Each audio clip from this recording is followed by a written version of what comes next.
Senator Stewart-Cousins. Thank you, Mr. President. And I just want to congratulate my colleague, Senator Skelos. I look forward to working with you, and Senator Klein. Really an honor to be part of, as you said, a historic day and historic movement forward. I also want to recognize certainly all of the new members, but I think we just lost two of our new members. But just to let everyone know who our new senators here are on the Democratic side, I'd like to recognize Senator Terry Gibson from the Hudson Valley.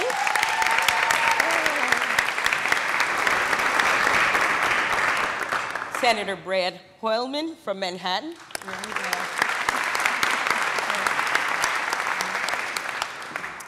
My Westchester neighbor, Senator Latimer, I guess he's already on his way to the Assembly. And Senator Ted O'Brien of Rochester is on his way to the governor. And Senator James Sanders of Queens.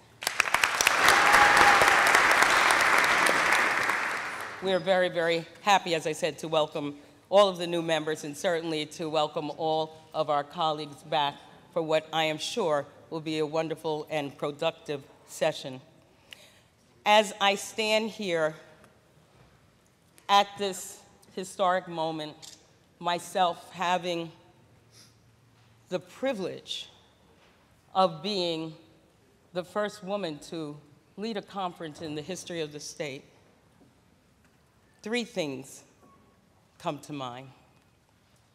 One, my parents, Beryl and Bob, who aren't with me, but who never had the opportunity to ever aspire to sitting in any of our seats, much less dream that their daughter would be in a position to be a legislative leader in this great state.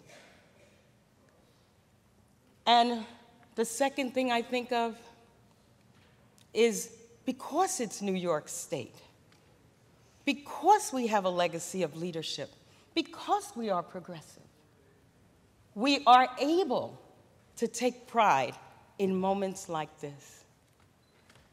And the third thing I have to say is it's about time. It's about time.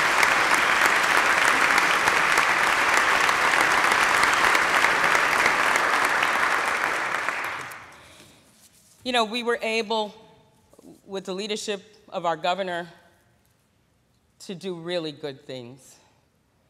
And I know we're all looking forward to his message of what his vision of the session is going forward.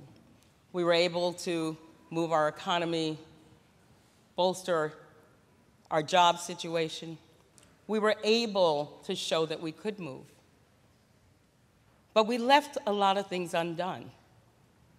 And I'm sure we're going to hear a lot of the things that were left undone, not only here, but at the State of the State. But it's important because in this historic moment, that is this moment for me and others because of expanded opportunities, the things that we have to do are those things, to expand opportunities.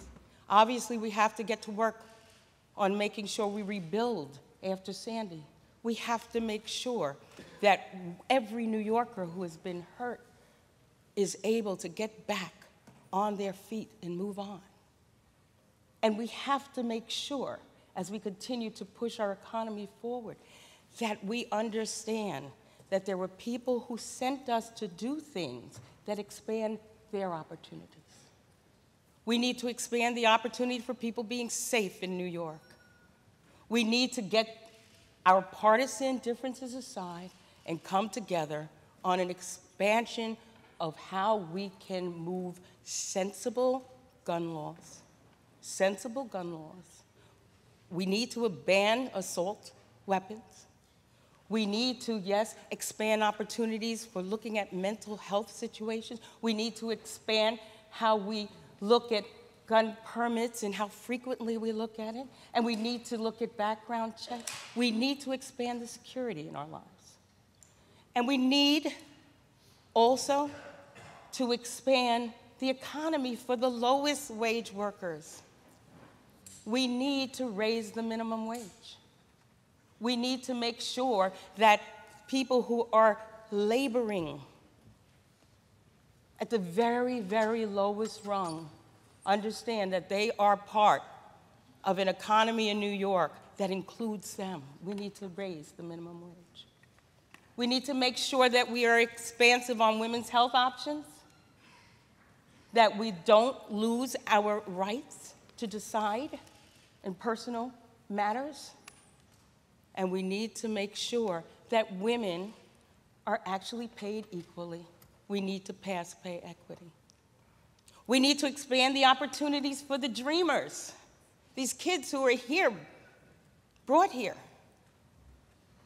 no fault of their own, giving so much, having so much more to give. We need to expand those opportunities for them. We need to make sure that as we look at our environment, we expand the safety measures for our drinking water, for our environment.